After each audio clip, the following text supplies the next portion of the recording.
Mesdames, Messieurs, en premier lieu à tous ceux qui ont pris leur disposition et ont pu venir ici ce soir, et puis beaucoup plus largement à tous ceux qui suivent cette conférence en ligne, que ce soit des inscriptions individuelles ou que ce soit les retransmissions que nous faisons auprès des différentes métropoles régionales où cette conférence lundi de l'IHEDN est rediffusée.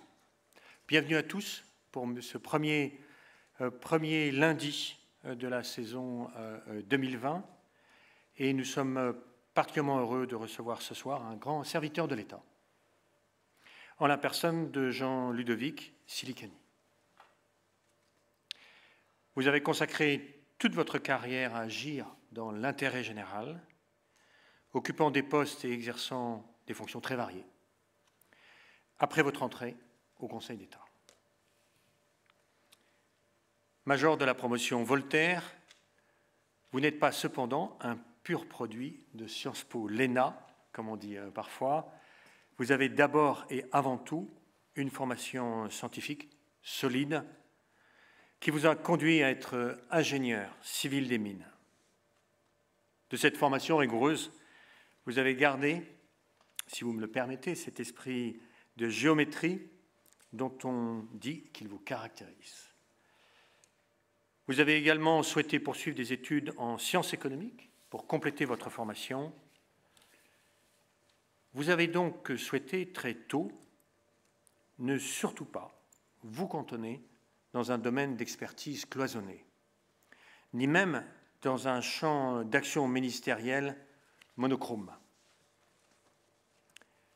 La diversité des postes que vous avez occupés, depuis le ministère de la Santé, où vous avez dirigé le cabinet de Simone Veil, en passant par le ministère de la Culture, dont vous avez dirigé l'administration sous François Léotard puis Jacques Lang, jusqu'à l'ARCEP, l'autorité de régulation des communications électroniques et des postes, dont vous avez été le président. Cette diversité atteste de votre polyvalence. Ces fortes expériences opérationnelles se doublent d'une réflexion menée sur l'organisation de l'État. Vous êtes ainsi l'auteur d'un livre blanc sur l'avenir des services publics et de la fonction publique en 2008. Vous vous êtes ainsi questionné sur le lien entre mission et organisation, sachant que dans la mission, la capacité d'anticipation est fondamentale.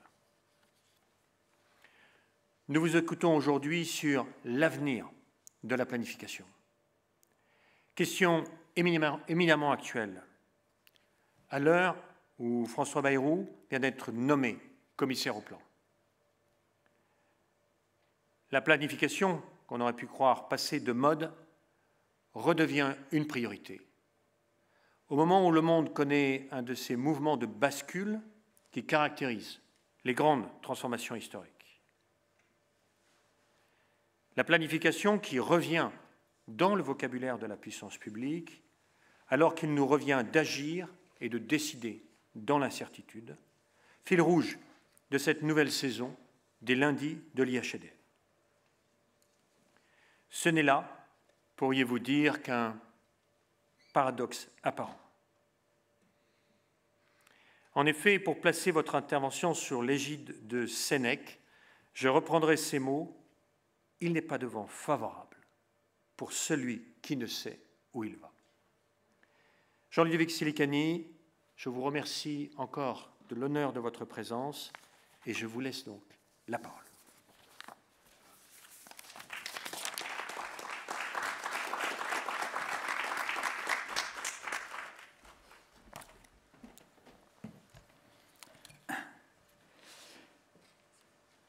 Merci beaucoup, Monsieur le Directeur, de cette invitation donc à inaugurer, si je comprends bien, une nouvelle série de conférences que l'IHEDN organise. Merci à ceux qui ont pu être présents, et je sais qu'il y en a de très nombreux qui regardent cela devant des écrans et qui écoutent Alors, le titre de mon intervention pose la question de l'avenir de la planification.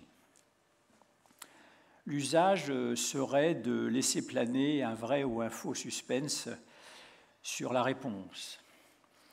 Je vais pourtant ne pas respecter cet usage et vous donner la réponse dès maintenant. La planification a de l'avenir. Et je vais même vous dire tout de suite pourquoi, parce qu'elle existe en fait depuis des siècles et que rien ne semble conduire à sa prochaine disparition, bien au contraire. Alors maintenant, il faut que je démontre ce que je viens d'affirmer de façon aussi péremptoire, évidemment. Alors je commencerai par faire un peu d'histoire, parce que sur tout sujet, on ne peut comprendre l'avenir que si, bien sûr, on comprend le présent, on comprend le présent et qu'on comprend aussi d'où l'on vient. D'abord un tout petit peu d'étymologie, parce que ça ne fait jamais de mal, sur les mots qui sont employés, plan, planification, etc. Alors le mot plan, au départ, désigne en français un endroit plat, comme c'était le cas en latin. Une chose plate, notamment un plan géométrique si on fait de la géométrie. Alors c'est en 1545 que le mot plan est utilisé pour désigner quelque chose de précis, de concret, qui est un plan de ville. Et pas seulement un plan de ville où on trace des rues, mais un plan de ville avec les emplacements des grandes institutions, des hôpitaux, des casernes, etc., etc. Donc c'est ce qui a un contenu extrêmement fort. Par la suite, c'est en 1875, donc il y a 150 ans environ, que le mot plan prend un sens qui est extrêmement moderne.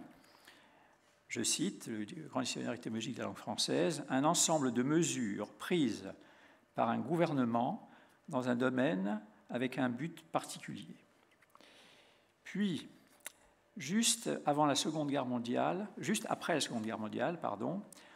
en 1947, le mot plan est employé pour un ensemble de mesures prises par une entreprise pour orienter son action ou son développement. C'est très intéressant de voir que, contrairement à ce qu'on peut penser, le mot plan est utilisé non seulement sur des actions de la puissance publique, mais aussi des entreprises. Autre mot qu'on va utiliser et qu'on va voir apparaître dans ce débat, dans cette présentation et dans le débat qui suivra, je pense, planifier, planification, planisme, apparaissent à la fin des années 30, sous la double influence du mouvement X-Crise, sur lequel je reviendrai dans un instant, et bien sûr sous l'influence de la planification soviétique qui était en place depuis la fin des années 20. Alors, mais au-delà des mots qui sont utiles, savoir nommer les choses, les exemples d'actions ressemblant à des plans au sens que je viens de rappeler brièvement sont nombreux au cours des siècles de la modernité au sens historique, c'est-à-dire depuis le tournant du XVIIe et du XVIIIe siècle. J'en citerai 6. Le plan de Colbert qui crée un réseau de manufactures d'excellence qui se réalise sur une vingtaine d'années à partir de la fin du XVIIe siècle. Celui de Louis XIV visant à doter la France de la plus importante marine à la fois marchande et marine de guerre, du monde, visant à supplanter la marine anglaise, qui se réalise aussi sur une dizaine d'années. Celui de Turgot, qui est particulièrement intéressant, sous le règne de Louis XVI, qui correspond à un ensemble de mesures visant à libéraliser l'économie. C'est très intéressant parce que cela montre que l'État, en l'occurrence il était Premier ministre de Louis XVI, peut être amené à prendre dès le XVIIIe siècle des mesures visant non pas à réglementer mais à alléger les contraintes qui pesaient sur les activités économiques, notamment la suppression des octrois, la réduction des contraintes qui portaient sur les corporations, etc. etc. Plan qui s'arrête à mi-chemin, puisque Turgot peut pas achever son mandat de Premier ministre. Le plan du consulat et de l'Empire, tout à fait différent, un plan juridique, d'unifier et de simplifier le régime juridique de la France par la codification, qui s'étale de la fin du XVIIIe siècle jusqu'aux années 1812, et qui aboutit aux grands codes que sont le code civil, le code pénal, le code de commerce, etc., qui s'étale aussi sur une quinzaine d'années, donc un plan de production juridique. Un plan plus classique et considérable, le plan Freycinet, voté par le Parlement français en 1879, visant à réaliser un réseau complet de chemins de fer qui va se réaliser entre 1880 et 1920, donc sur une quarantaine d'années. Enfin, il y en a beaucoup d'autres, hein, je terminerai à ceux qui se sont faits avant la suite de la Seconde Guerre mondiale. Le programme du Conseil national de la résistance, qui est un multiplan, puisqu'il comprend une dizaine de grands chapitres qui sont chacun, dans un domaine donné, un plan. Alors, tous ces exemples et bien d'autres ne sont-ils pas des plans avant le plan? Quelles sont les caractéristiques communes de ces exemples qui portent pourtant sur des domaines très variés, économiques, militaires, sociétaux, etc.? Je crois qu'on peut identifier 5 caractéristiques communes. D'abord, l'importance considérable du sujet traité. Ce n'est jamais des petites choses. C'est des sujets considérables, stratégiques, comme on emploiera ce terme dans un instant. Ensuite, deuxième caractéristique commune, l'affichage d'objectifs à atteindre, souvent quantifiés. Troisième caractéristique commune, la durée de l'action, qui est fixée ou pas ex ante, mais qui est toujours longue. Au minimum 5 ans, ordre de grandeur, parfois 10, 20, voire plus. On voit que le plan Freycinet, bon, il y a eu au milieu, vers la fin, la Première Guerre mondiale qui l'a allongé, mais enfin, aurait pu durer une trentaine d'années, il a duré une quarantaine d'années. Il s'est étalé sur une quarantaine d'années. Cinquième et dernière caractéristique, une vaste dimension territoriale. Nationale pour les exemples que j'ai cités, mais on peut citer aussi des exemples supranationaux majeurs de plans. D'abord, le plus important plan d'organisation mondiale, c'est ce qui se passe juste après la Seconde Guerre mondiale, bien sûr avec la création du système onusien, et tous ces satellites avec toutes les agences qui s'étalent sur une dizaine d'années et qui visent finalement à organiser le monde, tout simplement. Quelle ambition extraordinaire, accompagnée du système de Bretton Woods pour ce qui concerne les aspects financiers du monde. L'organisation du monde, un plan d'organisation du monde qu'un important président d'un grand pays du monde cherche à désorganisé méthodiquement actuellement. Ou encore le plan de sortie du sous-développement des pays du tiers-monde que Robert McNamara, ex-secrétaire d'État américain, donc ex-ministre des Affaires étrangères sous Kennedy et Johnson, quand il devient directeur général de la Banque mondiale, en 1968, élabore un plan, bien sûr avec l'accord, en convainquant les autres pays qui étaient autour de la table, de lancer un immense plan visant à faire sortir les pays du tiers-monde de la pauvreté, de la grande pauvreté. Et ce plan se réalise sur une trentaine d'années et est une des causes, peut-être la principale, de la sortie de pays comme la Chine, comme une partie de l'Inde, comme plusieurs pays d'Amérique du Sud et quelques pays d'Afrique, de la grande pauvreté.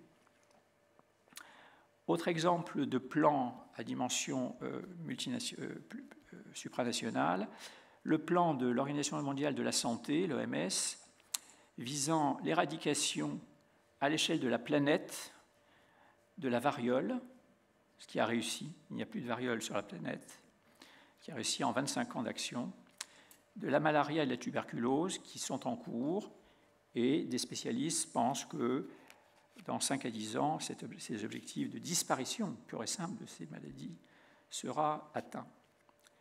Dernier exemple supranational que je citerai, qui est européen, celui très récent du plan de relance décidé par l'Union européenne, qui s'étalera sur une dizaine d'années et mobilisera un budget sans précédent de 750 milliards d'euros.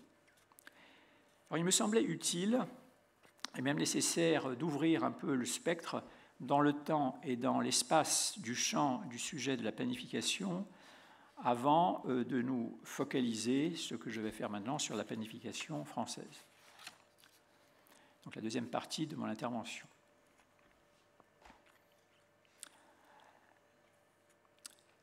Alors cette planification française ou à la française, comme on veut, se met en place, comme on le sait, après la Seconde Guerre mondiale, et elle a 4 principales sources.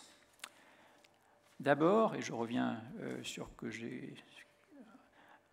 un point que j'ai évoqué tout à l'heure, sur le planisme. Le planisme est une doctrine économique issue donc du mouvement X-Crise.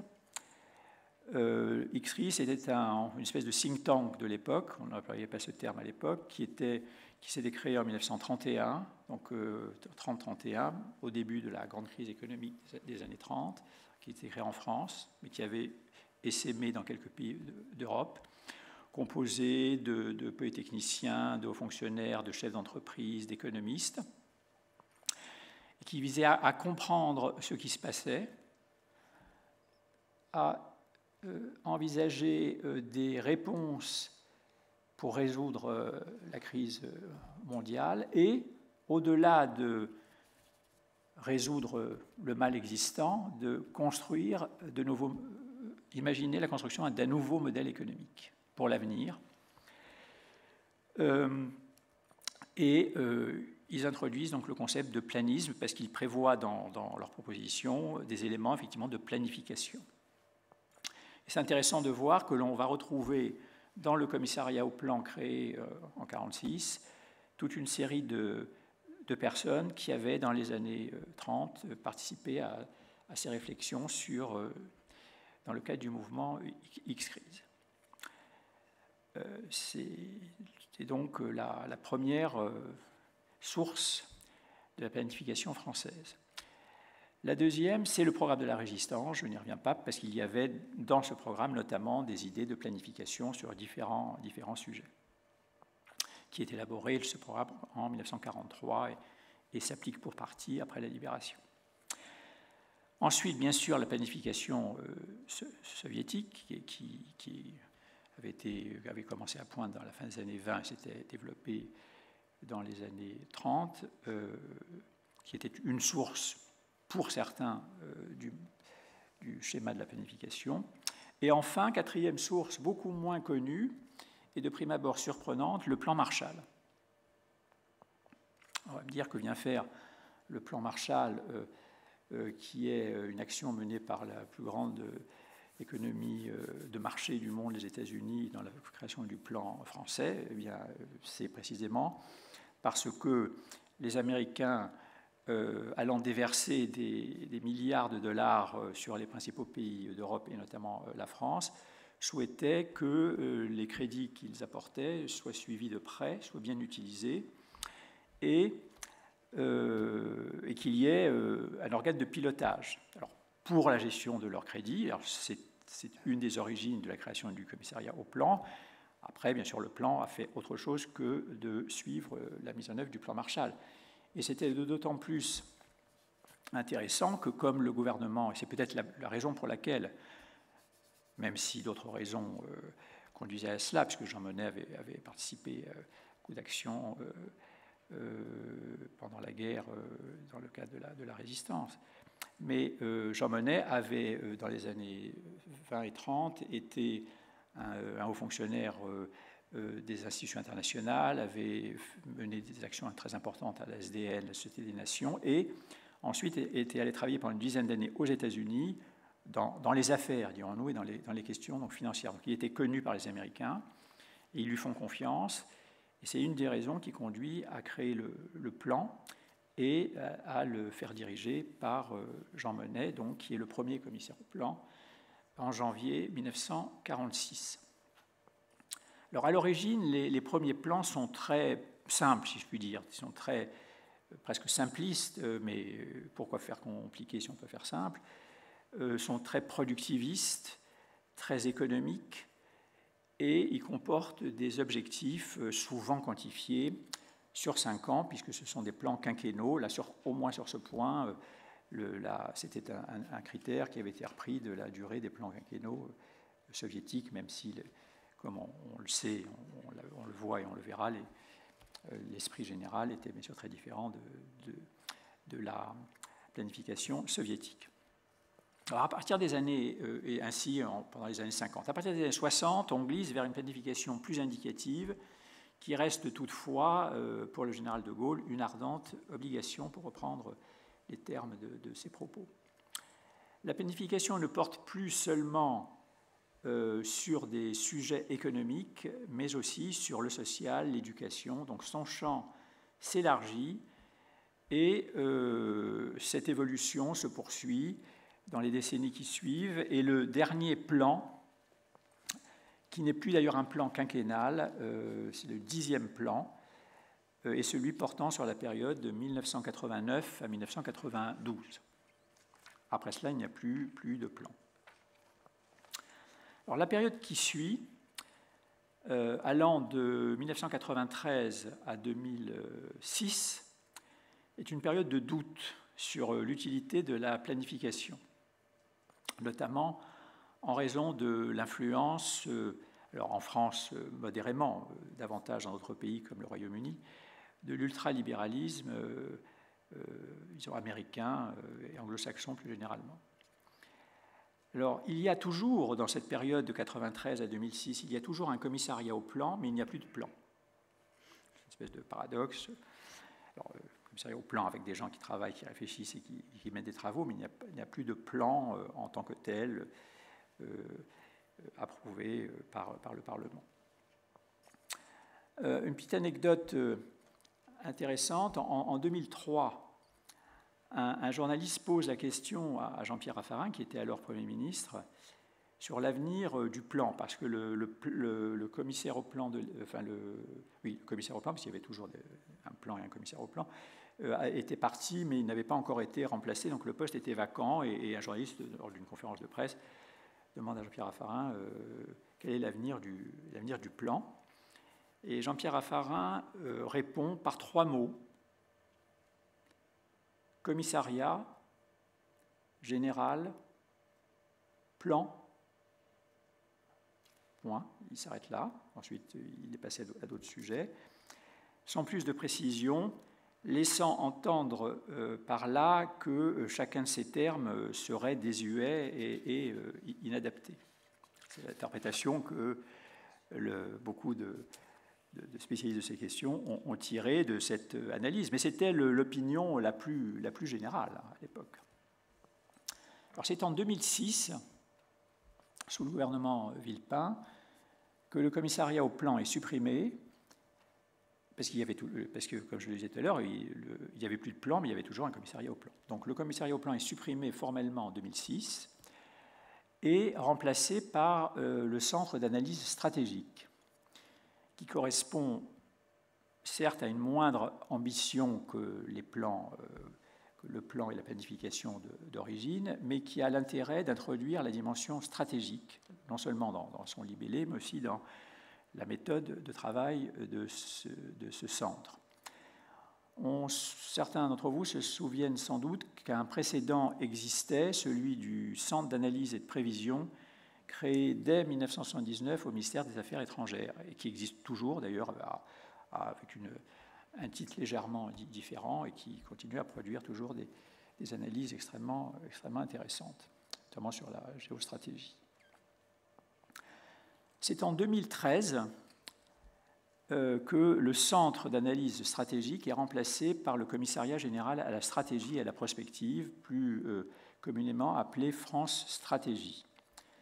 ce qui met bien en évidence les deux fonctions essentielles désormais de la planification, la prospective, c'est-à-dire le temps long, le long terme, et la stratégie, c'est-à-dire les questions structurantes essentielles. Alors j'en viens à la récente réforme décidée par l'exécutif. De mon point de vue, elle ne modifie pas fondamentalement les choses. En effet, France Stratégie demeure avec ses missions, son organisation et ses moyens. Le décret d'ailleurs ayant créé France Stratégie en 2003 n'a pas été, non seulement n'a pas été abrogé, mais n'a pas été modifié d'une virgule. Il est créé un haut commissaire au plan, et non comme on l'a souvent lu ou entendu, on n'a pas créé un haut commissariat au plan, là, on a créé un emploi de haut commissaire au plan, et c'est tout ce qui a été créé, avec des missions précisées par un décret. Donc on crée un emploi d'ailleurs non rémunéré. Et ce haut commissaire, donc François Bayrou, comme on le sait, s'appuie pour son action sur les services et les moyens de France Stratégie. Les thématiques des travaux que François Bayrou souhaite mener, il les a présentés devant le Conseil économique, social et environnemental il y a quelques semaines, sont très larges et couvrent les champs économiques, sociaux, sociétaux et régaliens, autour de 3 items: la vitalité, l'indépendance, la justice. J'ai entendu la vitalité de la France, l'indépendance de la France et la justice en France. La justice, non seulement sous l'angle ministère de la Justice, mais la justice sous l'angle social. En termes de méthode, et ça c'est un point intéressant à noter parce qu'il y a là une inflexion importante, le haut commissaire, donc François Bayrou, souhaite élaborer sur ces sujets de brèves notes de synthèse, donc à partir d'éléments qui existent déjà. Il y a une littérature considérable qui existe, pas seulement en France, d'ailleurs, sur des tas de sujets dont il a cité quelques exemples. Et donc, il n'est pas nécessaire forcément de toujours refaire des analyses qui existent déjà. Donc, l'idée de François Bayrou est de demander à France Stratégie de faire, sur quelques sujets, alors pas tous en même temps, mais sur quelques sujets qui seront choisis par lui, bien sûr, en relation avec le gouvernement, thèmes prioritaires, des notes de synthèse de tout ce qui a pu se dire ou s'écrire en littérature grise, comme on dit, et de faire une fonction donc de veille et de synthétiser cela en notes ayant un but très opérationnel pour le gouvernement, pour l'aider à prendre ses décisions. Le principal intérêt de la réforme est, selon moi, outre cet aspect de méthode, mais qui est important et intéressant, de donner une dimension plus politique, au bon sens du terme, à la planification et une plus grande visibilité compte tenu de la notoriété du haut-commissaire que ne pouvait l'être celle d'un haut fonctionnaire classique, en l'occurrence Gilles de Margerie, qui est un fonctionnaire tout à fait compétent et qui reste d'ailleurs, qui dirige toujours France Stratégie au moment où nous parlons, qui est donc sous l'autorité en quelque sorte de François Bayrou. Troisième partie de mon intervention est de nous poser la question de savoir si ce dispositif, ainsi remanié au cours des 10 dernières années et encore récemment, est-il utile et peut-il être efficace ? Alors, poser cette question, c'est poser en fait la question plus globale de savoir si la planification, ainsi redéfinie, même dans une perspective de prospective stratégique, on l'a vu, a encore un sens dans une économie de marché mondialisée et déréglée. Alors, on ne demande plus, certes, à la planification de fixer le nombre de tonnes d'acier ou de charbon à produire chaque année, bien sûr, mais d'assurer un rôle de collecte d'informations, donc de veille, au niveau national et international, Il s'agit, sur ces bases, d'élaborer un diagnostic aussi partagé que possible, puis de proposer des orientations, le cas échéant avec plusieurs scénarios alternatifs, correspondant eux-mêmes à des hypothèses d'évolution sur le contexte économique, politique, social, etc. Afin, dans tous les cas, d'éclairer non seulement l'État, c'est-à-dire le gouvernement et le Parlement, mais aussi les acteurs économiques et plus largement encore la société et les citoyens. Il s'agit donc pour la planification de réduire l'incertitude, comme le disait déjà Pierre Massé, grand commissaire au plan dans les années 60. On peut aussi noter que la plupart des grandes entreprises, en France, comme dans les autres grands pays du monde, disposent dans leurs organigrammes respectifs d'une instance, une direction, peu importe son appellation, ayant ce type d'objet et traitant de sujets liés à de la prospective stratégique. Quand on regarde, comme je l'ai fait pour cette intervention, pas de façon exhaustive, mais une dizaine de très grandes entreprises du CAC 40, elles ont toutes quelque chose qui ressemble à un petit commissariat au plan dans leur organigramme. Il serait donc particulièrement paradoxal que l'État, qui a notamment pour rôle de donner un cap à la nation, à la suite d'élections démocratiques, bien sûr, ne dispose pas, lui, d'un tel outil, alors que les grandes entreprises s'en sont dotées. Par ailleurs, nos concitoyens et les médias demandent de plus en plus à l'État de prévoir avant de décider.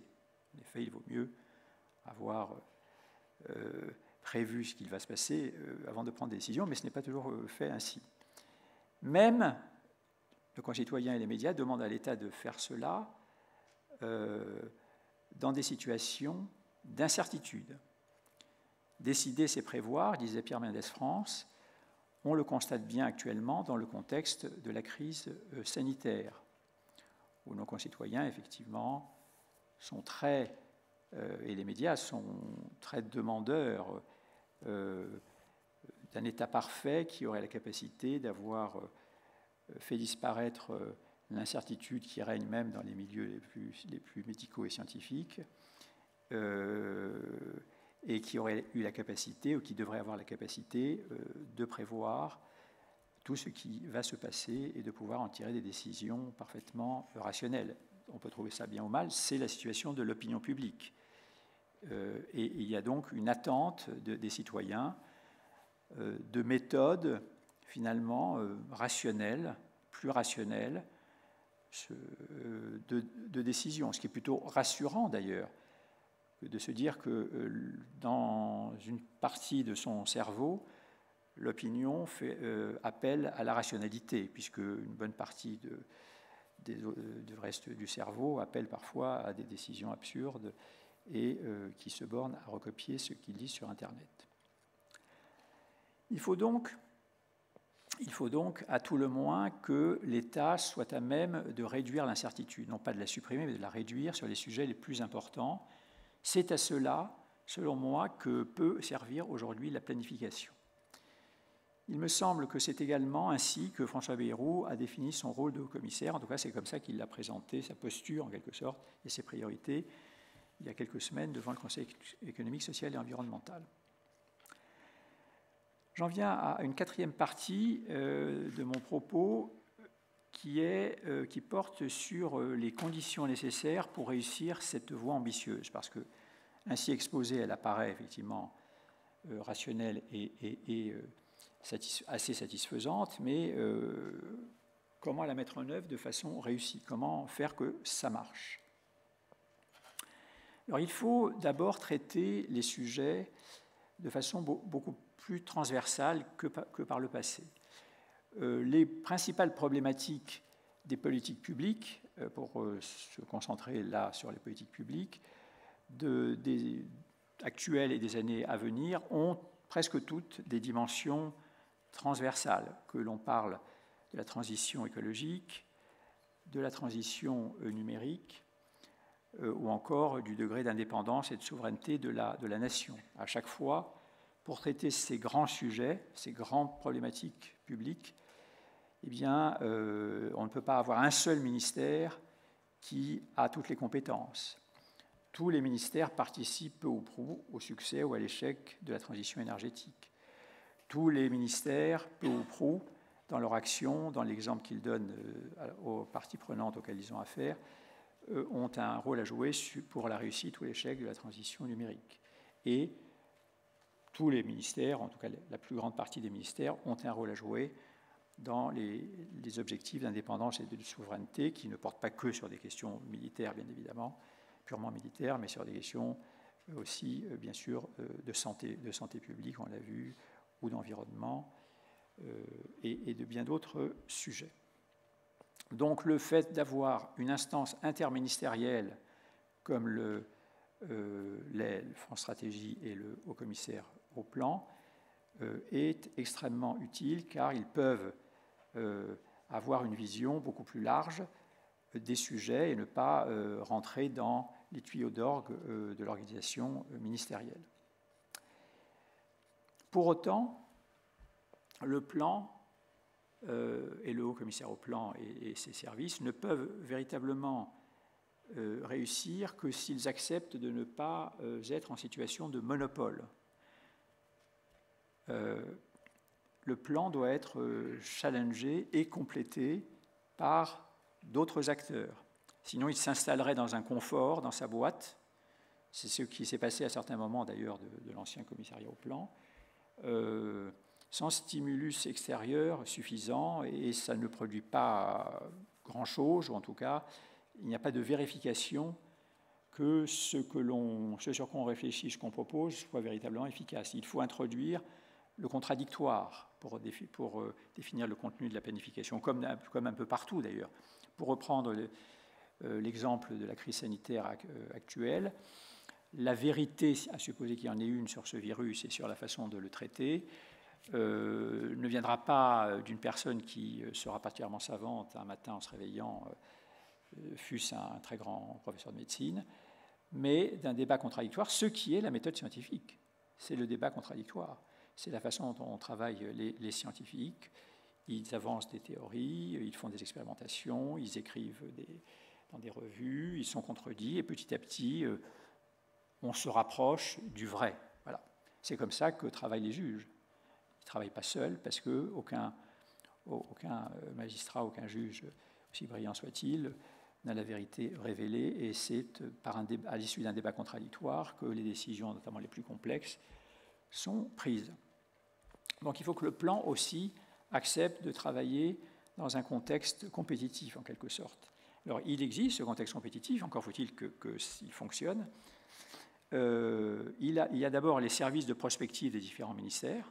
Donc il faut, je l'ai dit tout à l'heure, il est important qu'il y ait une structure interministérielle comme France Stratégie et le Haut-Commissaire au plan, mais il est important que les ministères ne se bornent pas à de l'action au jour le jour et eux-mêmes une vision prospective dans leur secteur respectif. Donc il y a dans pratiquement la douzaine de grands ministères une structure, peu importe sa dénomination, qui a ses fonctions de prospective, et donc il faut que ce réseau soit activé et mobilisé par des échanges avec le Haut-Commissaire au plan et ses services.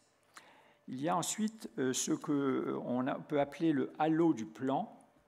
C'est une série d'organismes qui souvent préexistaient à la réforme de 2013 qui a créé donc France Stratégie, mais dans le décret de 2013, il est indiqué que le patron de France Stratégie, peu importe sa dénomination, anime les travaux d'un certain nombre d'organismes en leur laissant une indépendance de créativité en quelque sorte, mais enfin en assurant une cohérence aussi des sujets traités pour éviter qu'un même sujet qui peut tomber d'un côté ou de l'autre ne soit traité 3 fois de suite. Et je citerai les principales structures qui sont dans ce halo du plan, dans le décret de 2013, le Conseil d'analyse économique, le Conseil national de l'industrie, le Conseil d'orientation des retraites, le Centre d'études prospectives et d'information internationale, appelé plus fréquemment le CEPI, que certains connaissent. pour ne citer que quelques exemples, il y en a 7 ou 8. Autre challenger du plan, les centres de recherche et les universités, bien entendu, alors qui sont spécialisés par domaine, mais qui, dans un domaine donné, peuvent et doivent apporter de la matière, des matériaux, des connaissances au plan quand ça s'y prête, et des organismes privés, enfin, qui ont des capacités de prévision et de prospective, par exemple donc le FCE en matière économique, mais il y en a d'autres dans des domaines qui ne sont pas économiques. Alors, il ne faut pas non plus réduire la programmation et la planification. Il ne faut pas réduire la programmation des actions publiques à la planification au sens que je viens de développer, qui est celui de notre sujet d'aujourd'hui. Il ne faut pas oublier les lois de programmation. La loi de programmation, l'article 34 de la Constitution prévoit que le Parlement peut voter des lois de programmation, c'était ce titre-là dans l'article 34 de la Constitution, par lequel le Parlement fixe des objectifs à atteindre par les actions des pouvoirs publics. Alors, ces lois de programmation ont eu tendance à se développer beaucoup depuis une dizaine d'années, dans des domaines très variés. Un domaine que vous connaissez évidemment tous, c'est celui de la défense, puisqu'il y a maintenant, je crois que c'est la 3e loi de programmation, peut-être 3e ou 4e, enfin, en tout cas, il y a eu plusieurs lois de programmation depuis une quinzaine d'années, et on est entré depuis cette année dans une nouvelle, qui s'étale sur 5 ans, je crois, de mémoire.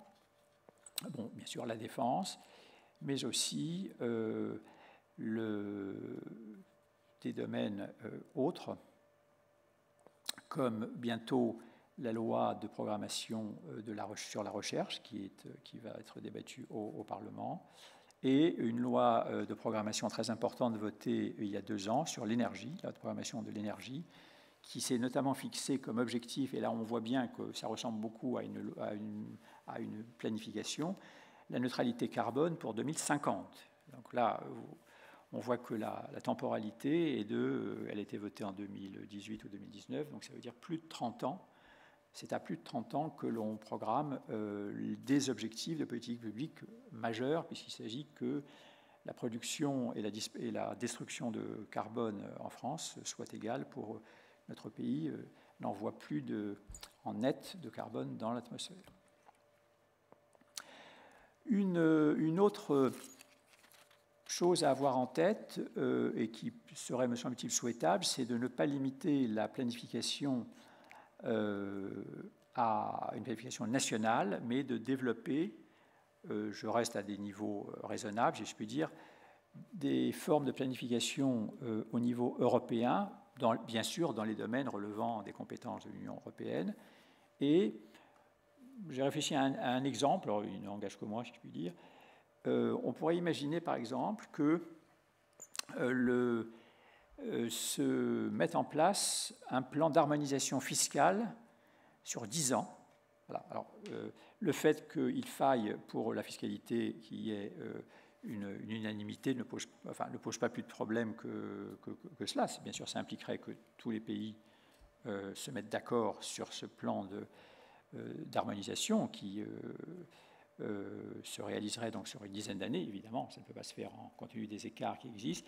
Concernant les impôts directs, c'est-à-dire l'impôt sur le revenu et l'impôt sur les sociétés, qui ont des impacts très importants en matière économique, sachant que sur les impôts indirects, la TVA, il y a déjà un encadrement avec des plafonds et des planchers qui existent au niveau européen. Donc de faire ce qui existe pour les impôts indirects, le faire pour les impôts directs des entreprises et des particuliers au niveau européen.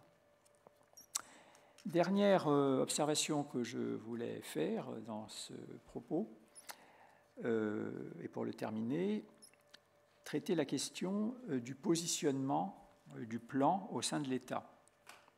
J'en ai dit juste quelques mots pour rappeler qu'il avait un rattachement interministériel, mais ça ne disait quand même pas grand-chose. Alors, 3 possibilités existent, enfin, 3 principales possibilités. La première, c'est le statu quo. Le plan actuel est rattaché donc à l'exécutif. tout en disposant d'une large autonomie de réflexion et de travail, mais il est rattaché à l'exécutif, situation donc actuelle. Donc ça pourrait être le maintien de cette organisation. La deuxième possibilité serait proche de la situation actuelle, mais le plan serait rattaché à la fois à l'exécutif et au Parlement. Alors, certains évoquent de temps en temps cette formule. On peut, dans un premier temps, être tenté de réfléchir à cette voie. Je pense personnellement, après y avoir à nouveau réfléchi pour préparer cette intervention, que c'est une fausse bonne idée. D'abord, parce que, mais ce n'est pas la raison principale, parce qu'à la limite c'est juste un problème de droit, il suffirait de le modifier, mais il faudrait sans doute modifier la Constitution, donc ce n'est pas forcément facile. Il n'y a pas de précédent, à ma connaissance, d'administration qui soit placée sous l'autorité conjointe du Parlement et du gouvernement. Et ce n'est pas forcément un hasard. Je pense que ça poserait un problème constitutionnel que l'administration, ne serait-ce que par le tout petit morceau qui s'appelle commissariat au plan, ne soit pas placée entièrement sous l'autorité de l'exécutif. Normalement du Premier ministre, exceptionnellement parfois du Président de la République, mais c'est toujours l'exécutif. Et puis, au-delà de cet aspect juridique et cet aspect factuel qu'il n'y a rien de ce type actuellement, de cette organisation actuellement, c'est que ce serait sûrement générateur de conflits permanents entre le pouvoir exécutif et le pouvoir législatif. Et enfin, est-ce vraiment nécessaire, puisque les textes qui ont mis en place en dernier lieu, en 2013, France Stratégie, prévoient que pour établir son programme de travail, France Stratégie le transmet pour avis aux deux assemblées ainsi qu'au Conseil économique et social et environnemental qui peuvent faire part de leurs observations, de leurs propositions et proposer à tout moment d'ailleurs des études à mener. Alors après, le commissariat au plan n'est pas obligé de les retenir toutes, mais donc il y a aujourd'hui institutionnellement des échanges importants qui existent entre le France Stratégie et le Parlement. Donc je ne suggère pas de retenir une organisation institutionnelle aussi forte que la double rattachement à l'exécutif et au législatif. Et puis une troisième possibilité qui serait que le plan devienne une autorité administrative indépendante. Alors, ce n'est pas une vue de l'esprit. Je raconterai une petite anecdote. En 1995, Henri Guénaud est nommé commissaire au plan et il se trouve que 15 jours plus tard, je suis nommé commissaire à la réforme de l'État, ce qui étaient deux domaines qui pouvaient avoir des petites intersections mais qui étaient très différents. D'ailleurs, le rôle du commissaire à la réforme de l'État était un rôle très opérationnel, le rôle du commissariat au plan était ce que j'ai décrit et que l'on connaît. Et on prévoit de déjeuner ensemble, de rencontrer, ce que nous faisons. Notre relation était tout à fait satisfaisante. Et Henri Guénaud me dit, mais qu'est-ce que j'aimerais bien, je me demande s'il ne faudrait pas transformer le commissariat au plan en autorité administrative indépendante, qu'est-ce que vous en pensez, etc., etc., etc. Et alors je lui réponds, première observation, je ne suis pas certain que le Premier ministre, qui était donc Alain Juppé, ait envie d'avoir un commissariat au plan qui soit une autorité indépendante. Je pense qu'il préférera le supprimer, surtout qu'on était dans la période de trouble et d'hésitation sur... il n'y avait plus de plan, hein, donc vous vous souvenez, j'ai dit tout à l'heure. Plus fondamentalement, au-delà de la personnalité et de la posture vraisemblable du Premier ministre, je pense que le risque serait que le commissariat au plan, devenu une autorité indépendante, se replie sur lui-même, n'ait plus de lien, ne souhaite même plus en avoir, parce qu'il risquerait de perdre son indépendance, etc., avec les administrations, les différents organismes auprès desquels il doit travailler, et finalement deviennent quelque chose qui se dessèche en quelque chose, en devenant une espèce d'instance scientifiques, mais de mauvaise qualité, parce que ça n'est pas non plus une université ou un centre de recherche. Voilà. Et donc, il risquerait de ne plus du tout jouer son rôle d'aide à la décision publique. Donc, je lui avais dit que je déconseillais beaucoup cela. Pour autant, il a continué à batailler pour essayer d'obtenir sa transformation sans l'obtenir. Et je pense qu'il a perdu beaucoup d'énergie dans cette question de statut de sa structure par rapport aux travaux de fond qui auraient pu être menés. Voilà, 2 mots de conclusion de mon propos, ensuite on va changer. Bon, dès le début, j'avais donné la réponse, donc il n'y avait pas de suspense, mais enfin, vous vouliez savoir quels étaient les arguments qui pouvaient me conduire à avoir la position de oui, la planification a de l'avenir. C'est même un outil, vous l'avez compris, essentiel dans un monde troublé, en pleine transformation, vous l'avez dit, monsieur le directeur, en introduction tout à l'heure, pour éclairer non seulement, ça c'est un point vraiment très important, pour éclairer non seulement les décisions publiques, mais au-delà, celles des entreprises et plus encore celles des citoyens. Mais pour que, pas forcément les tonnes de travaux, mais des documents plus simplifiés, plus triés, puissent atteindre. Alors les entreprises, pour les grandes, c'est peut-être plus facile, pour les petites, ça serait plus compliqué, mais pour le citoyen, ça serait encore plus compliqué. Pour que ces informations puissent arriver jusqu'à ces cibles, il faut qu'elles soient précisément accessibles au plus grand nombre, ce qui sera un facteur important pour améliorer la qualité et l'objectivité du débat public, et donc le bon fonctionnement de la démocratie. Ces informations objectives et expertisées constitueraient d'ailleurs un contrepoids indispensable face à la déferlante des rumeurs et fausses nouvelles propagées sur Internet et par les réseaux dits sociaux. Et je vous remercie de votre attention.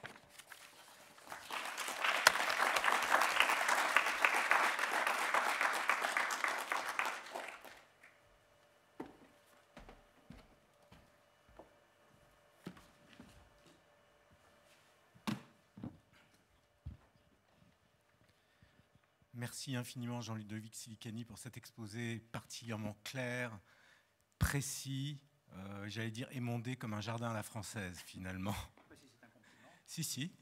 Enfin, sauf si on préfère les jardins à l'anglaise. Voilà.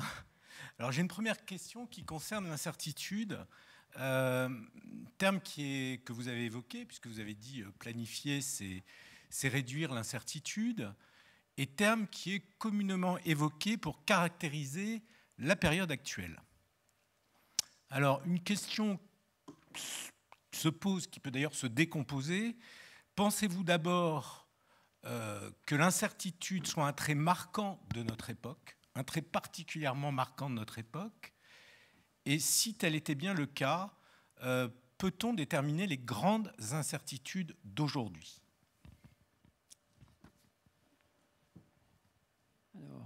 Est-ce que c'est une particularité de notre époque? Je vais prendre une autre époque pour voir s'il n'y avait pas d'incertitude. Je vais prendre les années 60. Donc c'est la période où Pierre Massé était commissaire au plan pour une partie de cette décennie. Les années 60, une fois la décolonisation terminée, étaient au niveau national et au niveau international des années très, très stables. Il y avait la guerre du Vietnam qui se poursuivait à bas bruit ou à moins bas bruit, mais enfin bon, c'est tout. Pour le reste, il y avait une certaine coexistence pacifique qui s'était installée, il y avait 5% de croissance par an. Tout semblait aller tout à fait bien. Et donc, je ne me suis pas replongé dans les lectures des plans, des 2 ou 3 plans qui ont concerné ces années 60. Mais enfin, bon, c'était une période où les choses apparaissaient assez certaines, pour reprendre le concept à l'envers d'incertitude. Or, que se passe-t-il? Il se passe plusieurs choses. On découvre vers 1965, enfin dans 64-65, que dans tous les grands pays développés du monde, en 2 ans, certains c'était en 64, d'autres en 65, d'autres à cheval, dans tous les grands pays du monde, le taux de natalité s'effondre. Nous sommes en 2020, personne ne sait toujours pourquoi. Pourquoi le taux de natalité s'est effondré dans la quarantaine de grands pays développés du monde de l'époque. Ça a bien sûr eu des conséquences tout à fait considérables dans toutes les prévisions qui avaient pu être faites en matière scolaire, en matière d'équipement hospitalier, en matière d'activité économique, pour l'avenir, sur les projections à long terme, sur la main-d'œuvre, etc., etc. Bon, vous imaginez toutes les conséquences que ça a pu avoir. Or, ça n'avait été prévu par absolument personne et on ne sait toujours pas, donc c'était totalement imprévisible. Autre phénomène, toujours dans ces années 60, croissance, foi dans le progrès, etc. Tous les mai 68 sur la planète. Il n'y a pas eu que le mai 68 français, que l'on connaît un peu mieux que les autres, pour ceux d'entre nous qui l'avons vécu à différents âges. Mais sur toute la planète, pays en voie de développement, pays développés, américains, européens, quelques pays d'Asie, d'Afrique.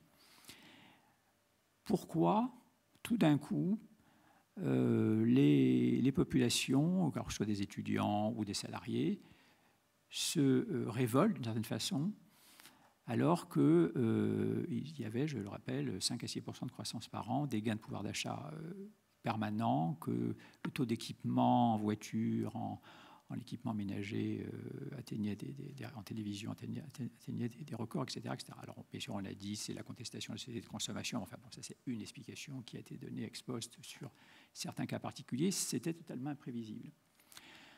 Donc, je veux dire par là que même... et si je prends un tout petit peu le début de la décennie suivante, qui pouvait prévoir le triplement, le quadruplement des prix du pétrole en 1973 ? On était toujours sur 5% de croissance, pour prendre le cas de 5 à 6% le cas de la France, 0 chômeur, et tout d'un coup, ça bat sur le monde le quadruplement du prix du pétrole.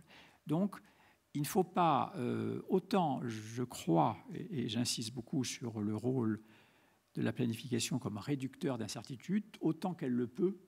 Elle doit aller le plus loin possible pour déblayer le terrain, pour évacuer ce qui est totalement improbable, pour souligner ce qui est plus probable, etc. Mais c'est comme en matière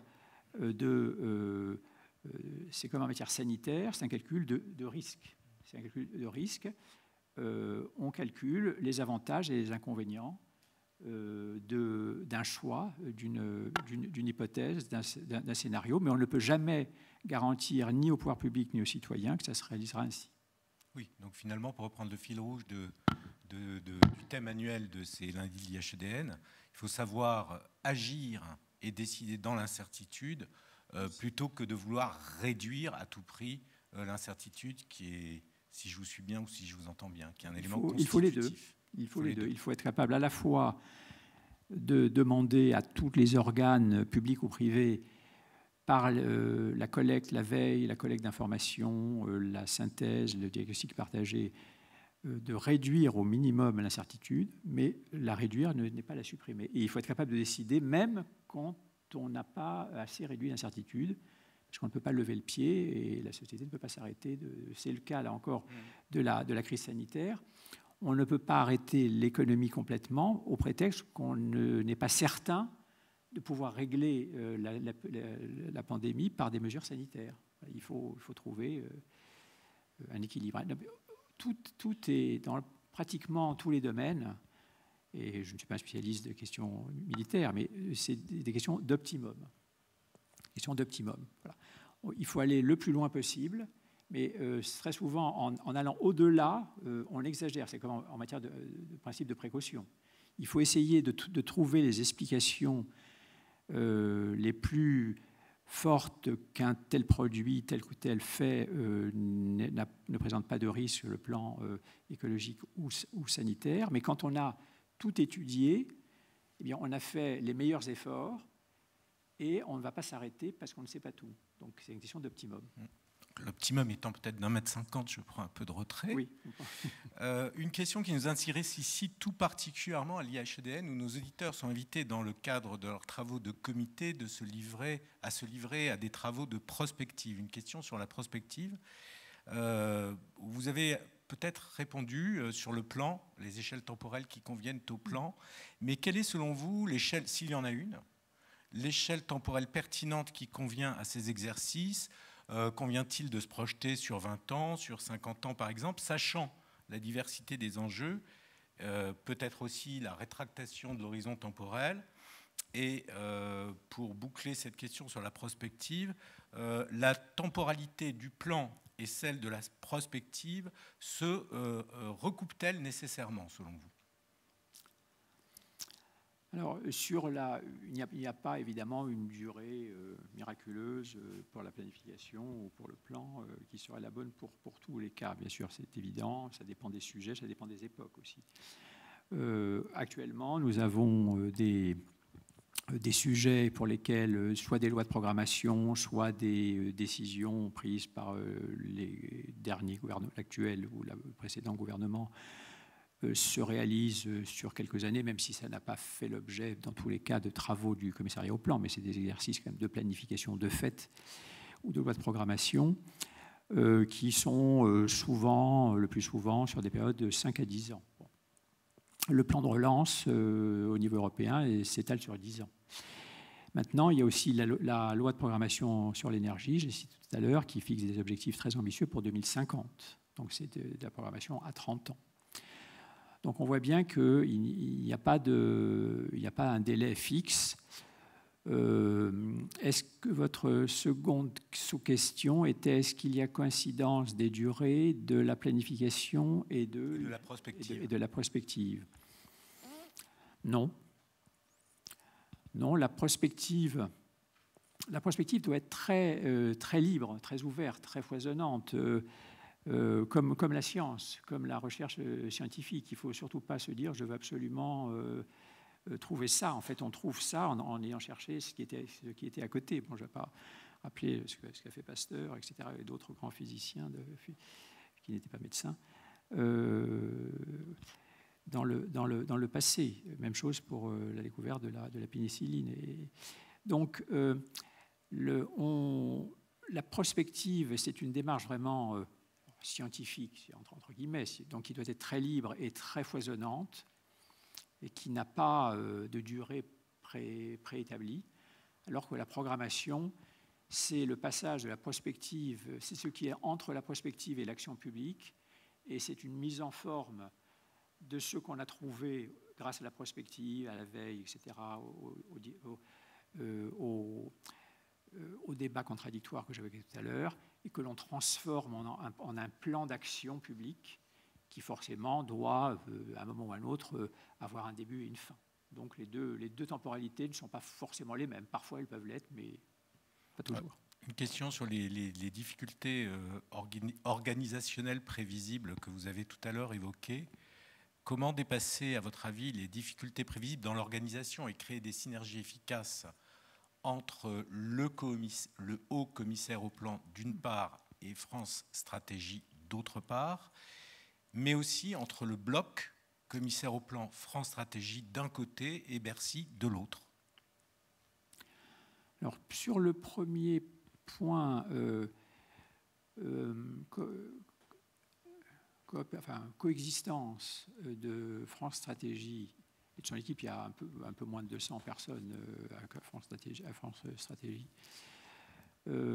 et le haut commissaire, je dirais que je n'ai pas de grande inquiétude. Le haut commissaire, bon, il y a lui, et puis il aura une petite équipe comme un cabinet. Bon, il ne faut pas se cacher derrière son petit doigt. François Bayrou est un ministre du plan. Il y en a eu dans le passé d'ailleurs. Il y en a eu dans le passé des ministres chargés du plan. Alors il n'a pas le titre de ministre parce qu'il ne l'a pas voulu, parce que il pense que ça lui donne plus de marge d'action, que ça lui permet aussi de travailler plus en direct avec l'Élysée. Alors il a un cabinet, des services qui seraient France Stratégie, c'est ça la configuration? Alors il a comme le dit le décret qu'il a créé, il n'a pas de service. Oui, j'ai tendance parfois à éloigner le micro. Il n'a pas de service. Ces services, c'est France Stratégie, c'est les 180 ou 190 personnes de France Stratégie qui demeurent, comme je l'expliquais tout à l'heure. Il y a donc lui, le haut-commissaire, qui est une personne. Il n'y a pas de haut-commissariat, mais comme ce serait, s'il s'appelait ministre du Plan et non pas haut-commissaire au Plan, il a une petite équipe qui sera peut-être une dizaine de personnes au grand maximum, qui ressemblera à un cabinet et qui facilitera son propre travail, préparera sans doute les travaux qu'il mènera, les déplacements qu'il fera, préparera aussi, aura un rôle de coordination avec les services de France Stratégie. Donc, bon, mais ça, je dirais que c'est quelque chose d'assez... Je ne pense pas qu'il y aura de difficulté. En plus, je crois savoir que les responsables s'entendent tout à fait bien. Alors après, relation entre cet ensemble, au commissaire et France Stratégie d'un côté et Bercy de l'autre, il y aura sûrement des désaccords. Il y aura sûrement des désaccords, mais ni plus ni moins qu'il n'y en aura avec le ministère de l'Environnement ou le ministère de la Santé ou le ministère de l'Éducation. Il faut vraiment sortir de l'idée que le commissariat au plan ou le haut-commissaire au plan ou France Stratégie seraient des instances qui traitent essentiellement de questions économiques. Non. Non, elles traitent de questions économiques, elles traitent de questions sociales. D'ailleurs, dans les thématiques que François Bayrou a indiquées au Comité économique, social et environnemental l'autre jour, des quantités de sujets étaient tout à fait extérieurs à tout aspect économique. Certains étaient mix économico-sociaux, etc. La réforme de la justice, bon, c'est pas principalement une question économique, etc. etc. Bon. Donc, il y a, et c'est très bien, qu'il y ait des frictions utiles à un moment donné entre le commissariat au plan qui, lui, verra l'ensemble et tel ou tel ministre et ses services verront le domaine sur lequel il travaille, et c'est très bien qu'il puisse y avoir même des désaccords, ou en tout cas des vues à un moment donné qui sont différentes. Mais je ne crois pas que ça concerne particulièrement Bercy. C'était l'exemple que vous citiez. Merci beaucoup.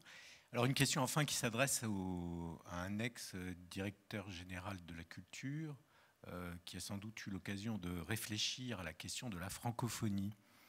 La francophonie qui parfois pourrait paraître un atout quelque peu négligé dans notre pays. Pensez-vous qu'il soit possible de planifier dans ce domaine ? La francophonie, c'est un sujet extrêmement vaste avec des aspects très différents. Il y a un aspect, je dirais, purement culturel, mais vraiment culturel dur. Bon. C'est peut-être les échanges entre des écrivains, entre des musiciens, entre des scientifiques qui ont en commun le français, etc. etc. Bon. Et puis, il y a un aspect plus politique et stratégique, peut-être, c'est peut-être celui-là que vous avez, et qui peut éventuellement se prêter à un exercice de planification. Le premier, c'est plus des relations personnelles, je dirais, sur le premier aspect. Sur le second aspect, l'aspect stratégique, le rôle de l'influence de la langue française et éventuellement derrière cette langue française de la France dans le monde peut éventuellement avoir un traitement qui passerait par quelque chose ressemblant à une programmation, peut-être, je réfléchis tout haut, hein, peut-être notamment sous l'angle démographique. Parce que, c'est d'ailleurs pas par hasard du tout, je pense que François Bayrou a fait écrire dans le décret qui définit ses missions, la première thématique, il y a 5 ou 6 thématiques dans son décret, après ça s'est subdivisé dans la lettre que le président de la République lui a envoyée, mais dans son décret qui fait 3 lignes, hein, le premier thème c'est les questions démographiques. Or, le nombre de locuteurs français en français dans le monde est forcément lié à la démographie. Or, les prévisions qui sont faites par des organes ONU internationaux, neutres si je puis dire, montrent qu'il pourrait y avoir à peu près 1 milliard de locuteurs français en 2050. contre 250 millions actuellement. 1 milliard. Actuellement 250 millions. 2050, 1 milliard. 1 milliard en 2050. Donc l'enjeu est considérable pour la France et on pourrait imaginer des plans d'action visant... alors est-ce qu'il faut, par exemple, développer les établissements français à l'étranger voilà, Imaginez des plans d'investissement. Des plans d'investissement. Est-ce qu'il doit y avoir de façon progressive des actions visant à renforcer l'utilisation du français dans des outils internationaux? Je pense à des accords internationaux, à des contrats internationaux. Le français est la langue numéro première de base, la référence pour de la Cour européenne, de la Cour de justice européenne. C'est la version française qui, quand on a du mal à interpréter la version croate, on va regarder ce que dit la version française. Bon, après, on essaie de traduire. Mais bon, voilà. À La Haye, Cour internationale, il y a 2 langues de référence qui servent l'une et l'autre, c'est l'anglais et le français. Bon. Alors, est-ce que l'on pourrait obtenir, profitant notamment du départ du Royaume-Uni de l'Union européenne, un rôle plus important du français dans l'Union européenne? Sans doute qu'il faut essayer, peut-être y réussira-t-on. Donc tout ça, c'est du soft power, si je puis dire. Donc ça se gère peut-être difficilement dans le cadre de tableaux Excel, mais c'est faisable, c'est envisageable. Alors, une question de la salle posée par Pierre. Pourriez-vous donner des exemples, je vous la livre telle quelle, vécus, de décisions publiques marquées par le court-termisme?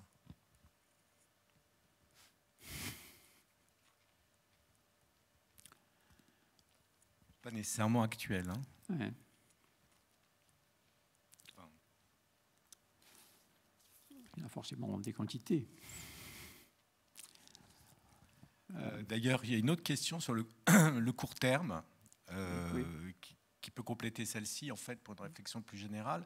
Le court terme est-il, ça c'est Odette, est-il un travers propre aux démocraties contemporaines qui constituerait un frein au développement de projets stratégiques pour notre pays? Je peux te répondre à cette deuxième question. Ça peut-être me viendra à l'esprit un exemple. Mais enfin, il y en aurait des quantités de décisions court-termistes. Là, j'aurais du mal à en faire la liste. Est-ce que c'est nouveau, ce court-termisme? Alors, j'ai, dans mon intervention, présenté des plans dont certains remontent à la fin du XVIIe siècle. La création de manufactures, le plan de Turgot, le plan de Freycinet, etc. Donc on pourrait penser que le passé a été très planificateur et que le présent le serait moins et donc serait plus court-termiste. Bon, il ne faut pas non plus extraire d'exemples des généralités. Je pense que il y a eu sans doute une période d'âge d'or qui se situe dans l'après-guerre jusqu'aux années 80, où il y avait une certaine stabilité de l'organisation du monde. Il y avait aussi une stabilité des modèles économiques, surtout quand le modèle, supposé que c'était encore un modèle soviétique, a disparu. Il y avait un consensus sur l'économie de marché, bon, alors après avec différentes variantes, plus ou moins libérales, avec plus ou moins d'interventionnisme, sur le modèle démocratique.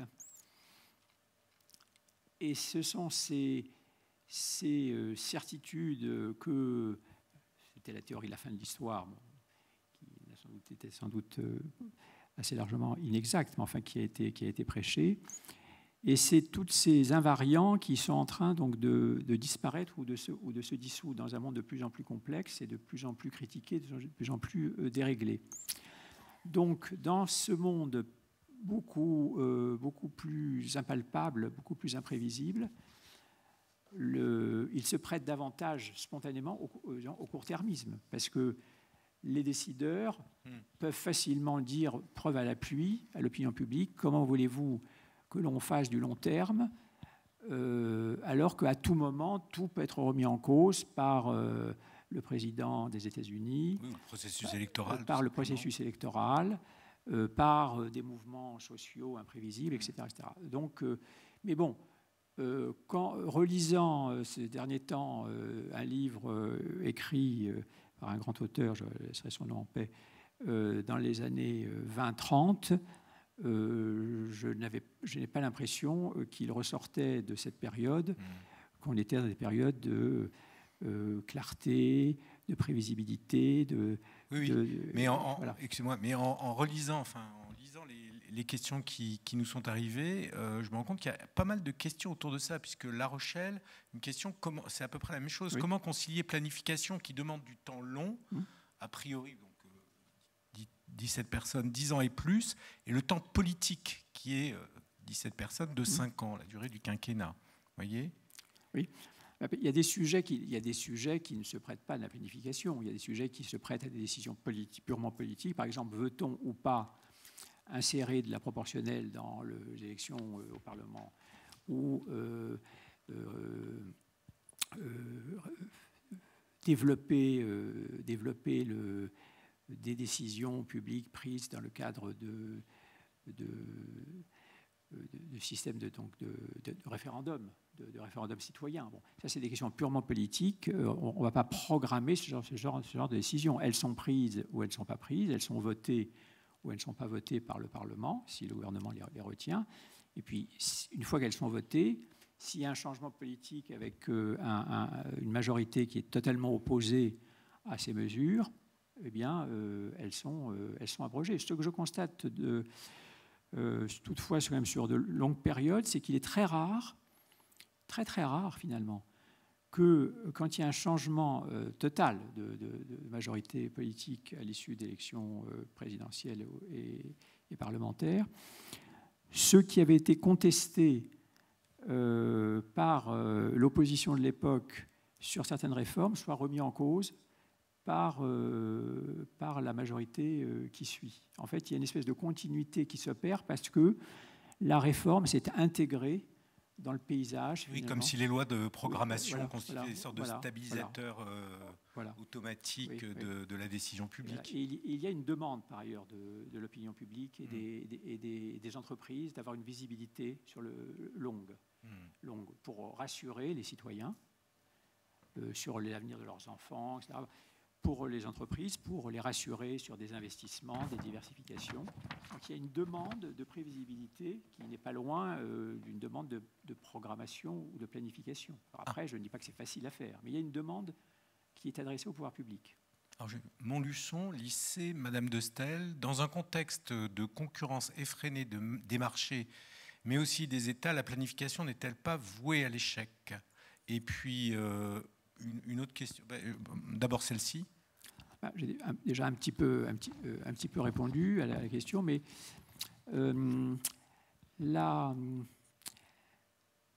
ça dépend de ce qu'on appelle concurrence. Alors, je trouve que dans mes fonctions pas très lointaines, de 2009 à 2015, comme ça a été indiqué, j'ai présidé l'autorité de régulation des télécoms, l'ARCEP, et c'est comme toutes les autorités de régulation. Là, c'est dans les télécoms, il y en a une sur l'énergie, une autre sur les transports, puis il y a l'autorité de la concurrence, bien sûr. Le rôle de ces autorités est de faire que, dans ces secteurs, il y ait une certaine dynamique de marché, donc une certaine dynamique concurrentielle. Alors, je vais me limiter aux télécoms. On voit bien que la régulation a pour but d'intervenir sur un marché pour qu'il soit plus concurrentiel. C'est ce que faisait Turgot. Il dit, je prends des ordonnances, non pas pour dire, voilà les 142 règles qui doivent être respectées par les cordonniers du sud de la France, mais il prend un texte disant qu'il n'y en aura plus que 3. Voilà. Et puis que les octrois qu'il fallait payer pour aller d'une ville à l'autre sont supprimés ou sont réduits de moitié. Bon. Donc, le rôle des autorités ou des structures de concurrence, c'est d'agir. Donc, l'État agit, parce que précisément le marché ne le fait pas lui-même. Donc le marché ne se fonctionne pas bien.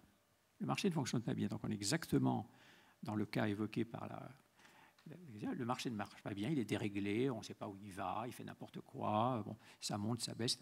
Le marché est malade Et donc il faut que l'État intervienne pour que le marché fonctionne bien. Et pour cela, il va intervenir par des actions prescriptives, qui peut conduire même à déclarer la mort d'entreprise. Ça peut aller jusque-là. Et le droit européen nous donne le droit de faire cela.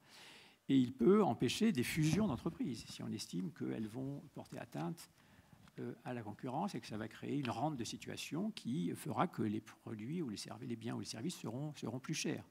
Donc les autorités de concurrence, l'État, globalement, la sphère étatique, via ses autorités de régulation,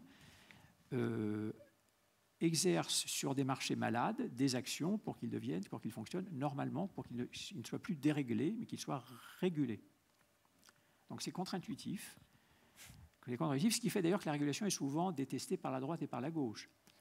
Par les partis de droite, parce que c'est des interventions vis-à-vis d'entreprises, souvent importantes. Et puis par la gauche, parce que c'est pour développer la concurrence, qui serait quelque chose de mauvais. Bon, enfin, voilà. Donc, alors, toujours de La Rochelle, oui.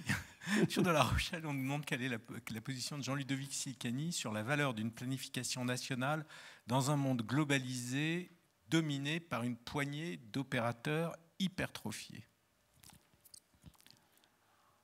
Là, c'est en lien très direct avec ce dont on a parlé juste avant. La question est de savoir pourquoi dans le pays où se trouvent ces opérateurs hypertrophiés que l'on connaît, voilà, les États-Unis, donc pour l'essentiel, un petit peu la Chine, mais enfin la Chine pour l'instant ne s'insère pas trop dans le reste du monde, elle le fera sans doute, mais enfin, pour l'instant c'est les grandes entreprises du numérique aux États-Unis que l'on connaît. Comment se fait-il que la commission antitrust des États-Unis ne se soit pas saisie elle-même ou n'ait pas été saisie par le gouvernement américain ou par des concurrents de ces grands monopoles, parce que en fait, il faut appeler un chat, ce sont des grands monopoles privés qui ont capturé un marché et qui, l'ayant capturé, font ce qu'ils veulent. Donc la seule façon de sortir de cela, c'est que quelque chose qui s'appelle la commission antitrust, qui est l'équivalent de la commission de la concurrence en France, l'autorité de la concurrence en France, prennent l'initiative de faire une analyse de marché, de constater que sur tel et tel marché, des applications numériques au sens large, telle et telle entreprise ont des parts excessives, qu'elles abusent de leur position dominante, et faire ce qui a été fait sur d'autres activités comme les télécommunications, comme le pétrole dans le passé aux États-Unis, depuis 1920. Hein, c'est l'autorité de la concurrence coupe en morceaux d'immenses monopoles pour que se recrée une concurrence, et à ce moment-là, ils sont plus faibles. Et se concurrençant, ils ne peuvent pas imposer au reste du monde, puisqu'il y aura à ce moment-là des acteurs européens de même taille, alors qu'aujourd'hui, on ne peut pas avoir des acteurs aussi considérables que les grands GAFA. Et à ce moment-là, il n'y aura plus de suprématie écrasante de ces acteurs américains dans ces domaines. Si c'est ça que la question posait, il me semble que ça pouvait être ça. Bon, peut-être une dernière question, finalement amusante. Oui, allez-y. Aussi pour quand même relier ce dont on parle au sujet, pour arriver à cela, ça peut prendre 10 ans. Ça ne se fait pas en un coup de baguette magique. Ça veut dire que c'est une procédure considérable. Il faut accumuler 27 tonnes de papier. L'autorité de la concurrence américaine doit accumuler 27 tonnes de papier, faire des enquêtes sur place, aller expertiser dans les bureaux, voir les ententes qui ont pu être passées, les abus de position dominante, ensuite faire une analyse de marché, prendre sa décision. Ça sera attaqué évidemment dans l'État, au niveau national, devant la Cour suprême, etc. Donc c'est 10 ans. Donc on peut faire une programmation d'une certaine façon. Une dernière question. La France n'est-elle pas le pays qui a subi trop de réformes et qui a connu trop peu de plans ?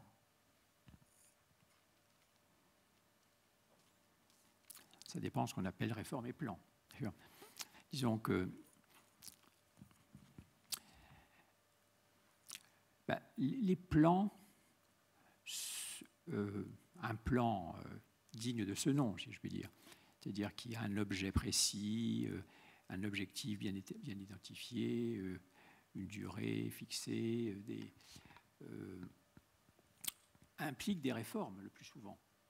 Implique des réformes. Un plan ne se réalise pas par génération spontanée. C'est par exemple si on dit aujourd'hui il faut que, ce qui est le cas de ce qui est écrit dans des lois qui sont en vigueur, il faut que la